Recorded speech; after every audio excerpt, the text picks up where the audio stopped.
Slowly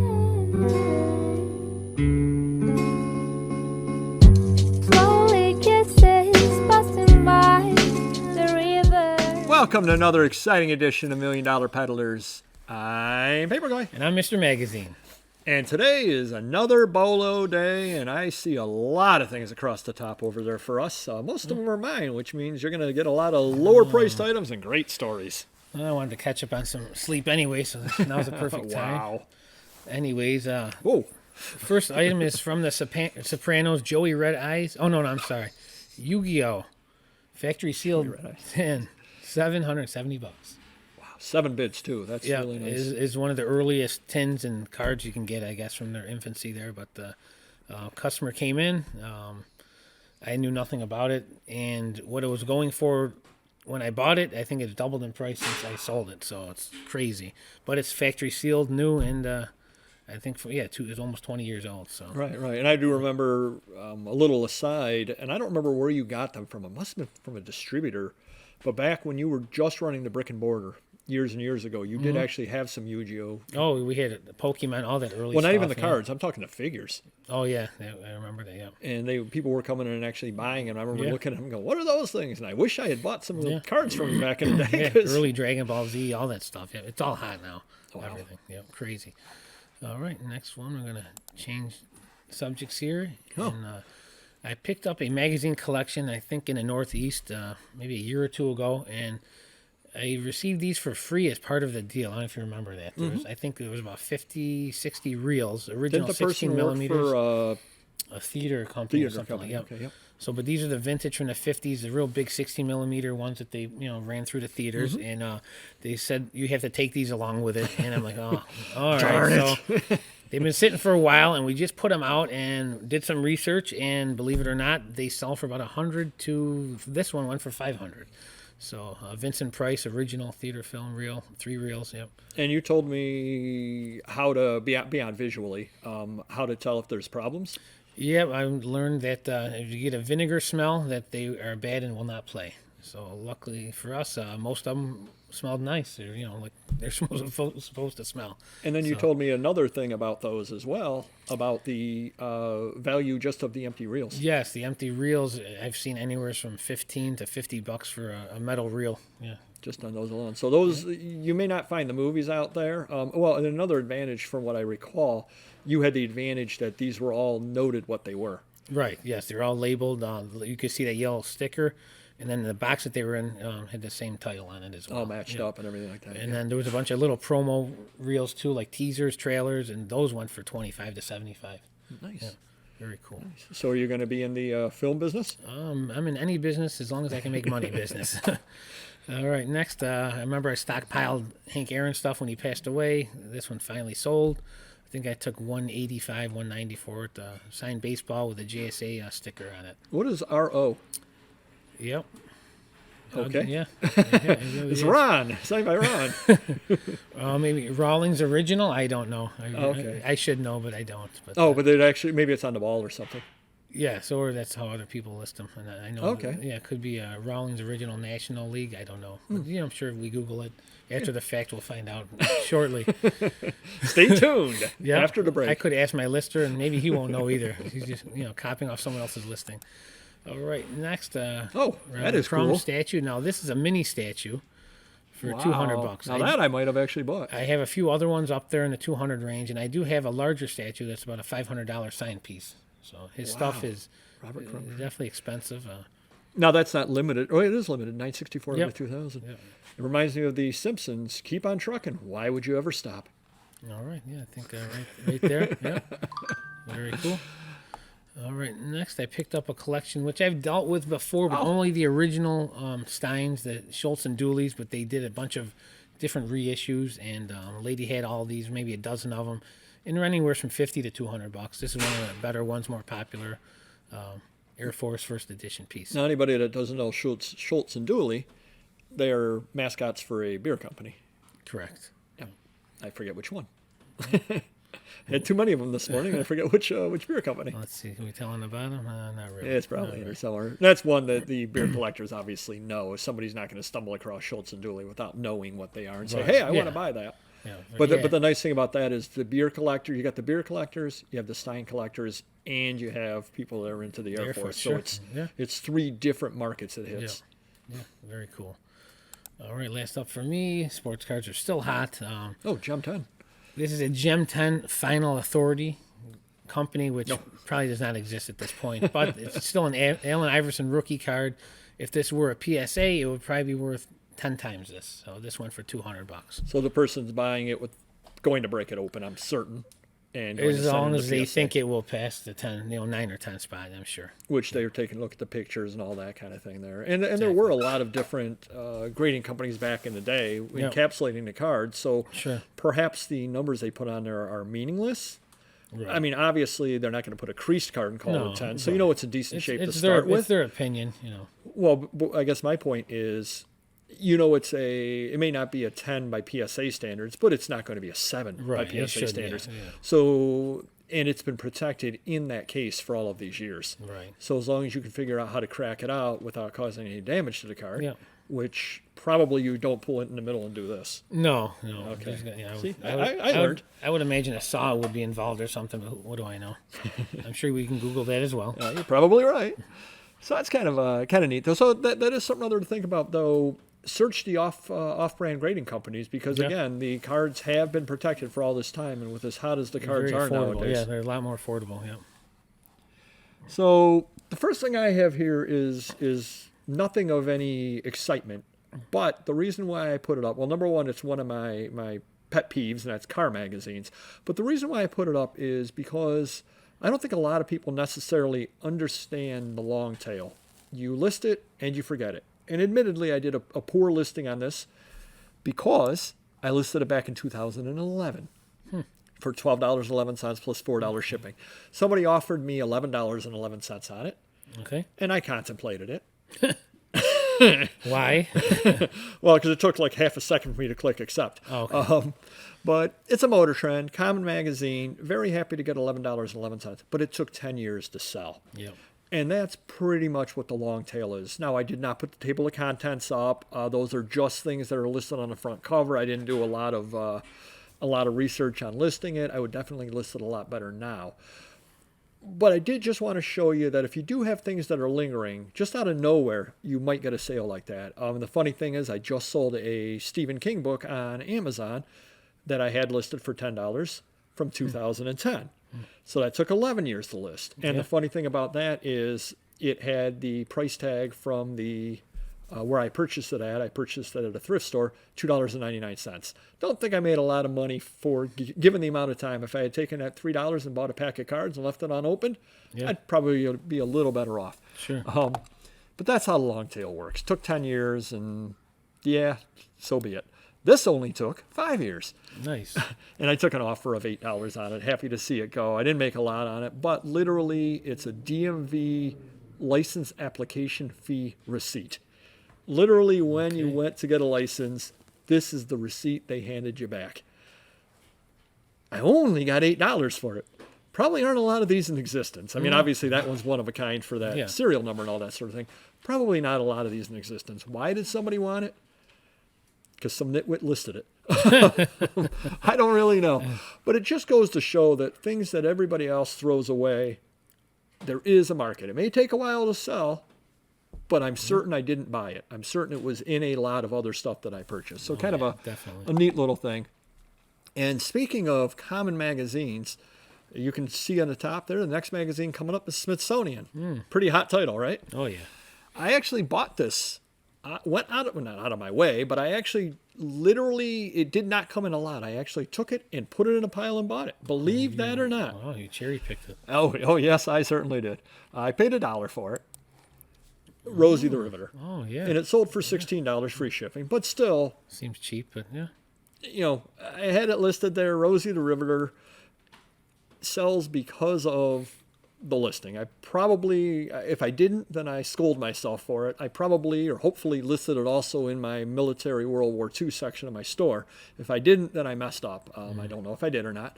But even the common titles, which Smithsonian is a common title, you can find that one out there If you see a cover of that, if you Well, see... it's not that old either. No, right, exactly, 1994, right.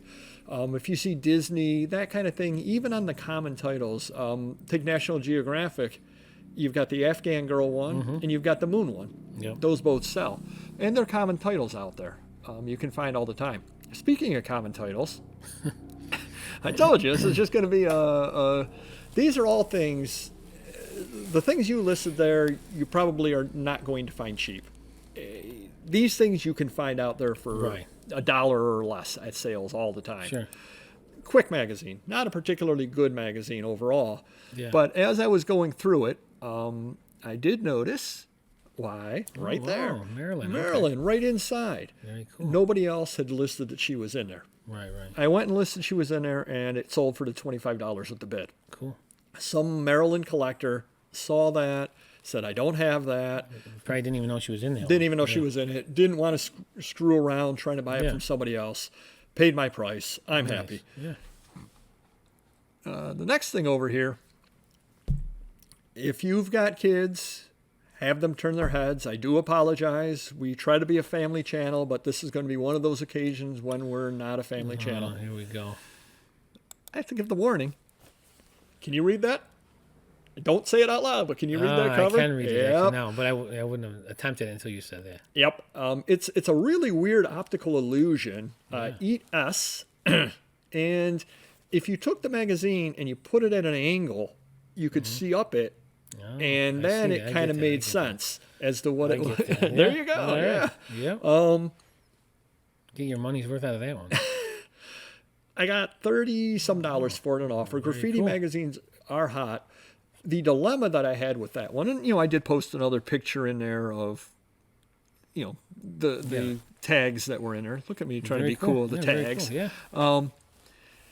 The dilemma I had was how to list it, because obviously I don't want to say that naughty word. Right. So I just said Eat S and Graffiti Zine magazine and all that sort of thing, hoping that, the odds of somebody collecting that exact title, I can't imagine there's a lot of issues of it. Yeah. But it ended up selling for the graffiti portion of it. And it was listed last year, so it didn't really take that long to list. Cool. So sometimes I guess the lesson to be learned is you need to be creative in how you list stuff. True. Next thing we have up over here is Story of the Royal Scot Train Century of Progress, 1933 Chicago Railway. I picked this up at an estate sale that you did not go to, but you bought some stuff out of it on the remainder side of things. Okay. I think I paid a couple of dollars for it. And I said, oh, that's really cool. It's neat. Get home. And it's not so neat. It's a very common item. I got my $26 out of it. Not bad. Why? Which is more than it goes for. It goes for about 12 to 15. I listed it under the Century of Progress. I noted the Century of Progress, and I listed it in the World's Fair Century of Progress over that area over there. Everybody else had focused on the train. And now that I'm looking at it, if there were more spots available, I probably should have said bagpipe. Yes. Because I would have gotten the bagpipe. Yeah. Maybe it would have went for $27. Could be. But that's kind of ties into the video that we did about how to use Terapeak. One thing you do want to do is see what other people are charging on it, but see where they have them listed at. And if everybody else is listing it in Train and getting $12, and nobody else is listing in Century of Progress, be the person who listed in Century of Progress. Right. You are the only one in there, and some people don't necessarily want to search across eBay for it. They find it in there, True. they're buying Century of Progress stuff, Yeah. they buy it. Yeah, absolutely. Speaking of things that I picked up at that same sale, Westerns, as a general rule, are not particularly hot. Just aren't. Roy Rogers comics are not flying off the shelf like they did in 1950. Right. They're just not. However, the one exception, and I brought this to you before, and at this point I look for anything with this I can find, is Bonanza. Okay. Now, do you remember, you may be too young to remember, it may not have been around here, but growing up in Cleveland, there was a restaurant called Bonanza.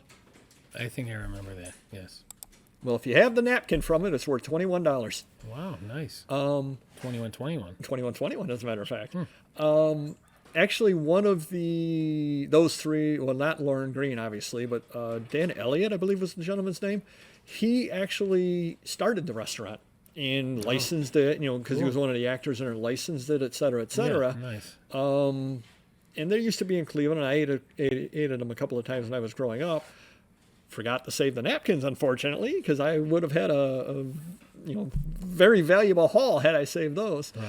But it's just one of those things. And I sent it to a friend of mine who doesn't do eBay and doesn't understand it, and he actually said, something that would actually look good framed up. Yeah. So that might be what they're doing with it. It's just kind of a neat thing on there. I ended up buying this because they had a box this high of napkins, and they wanted more than most people would have wanted on it, but it was 25% off, et cetera, et cetera. I bought it, and this was in there. I'm not out of the napkin box yet, but I got a lot of napkins in it. So don't overlook this kind of thing. It does sell, and Bonanza definitely sells, so do pick up anything with them on it if you can pick it up cheap. As a general rule, this next item over here, I have a problem, which I know a lot of people don't. I know Auction Professor does not have a problem with this whatsoever. I do. And that's breaking things up. I know he'll take newspapers and cut ads out of the old newspapers and all that sort of thing. Mm-hmm. I very rarely break anything up. I like it the way it stands. I know people will take old atlases and break them up and sell the maps. There's a lot more money in breaking it up. For whatever reason, I just don't feel right doing it. I feel it was put together historically. It should stay together as general. Now, the funny thing about it is I'm willing to break up an archive. A collection of stuff I'm willing to break up, but I'm not willing to break the items up within the archive. This was the exception. It's Scientific American Magazine, and it was a bound volume. And I ended up getting a deal on the bound volume, and I was all excited. I think I don't remember what I paid for the bound volume, $45, something like that. 1876, early, 52 issues. Yeah. Oh my goodness gracious, what a great deal. I get home. People are selling bound volumes for $50 to $75 for a bound volume. I said, this is worth more than that. I'm not going to sell this for $75. Right. And the thing that made it a lot easier for me was it was falling apart. That's true. It's falling apart. Well, less work. Just shake it.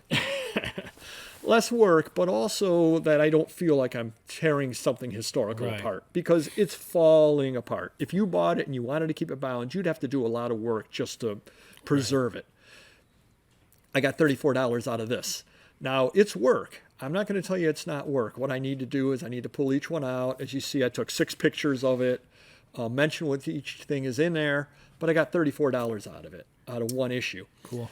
I've not listed the entire bound volume yet, but this kind of ties into research that you can do as well.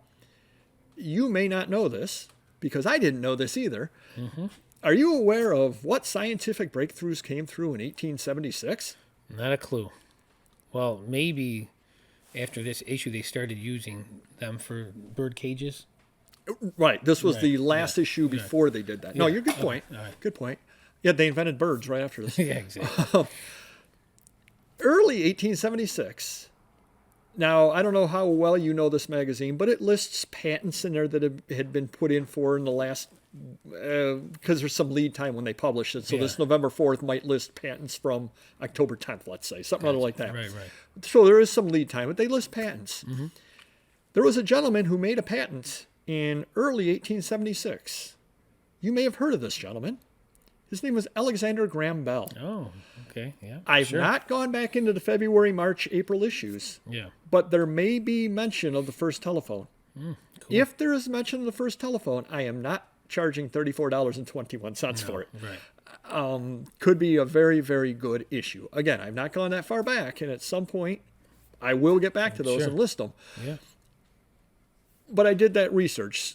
I know in my head to look out for it. I do page through it. This is a lot of work to get $34. I go through, I look through the list of patents. Do I recognize anybody's name in there? Yeah. And so on. And there's probably famous people's names in there with patents that I don't know because I'm not, I don't know agricultural cultivator, so-and-so. Exactly. But I'm running through the names anyway. So you never know what you might find hidden in these.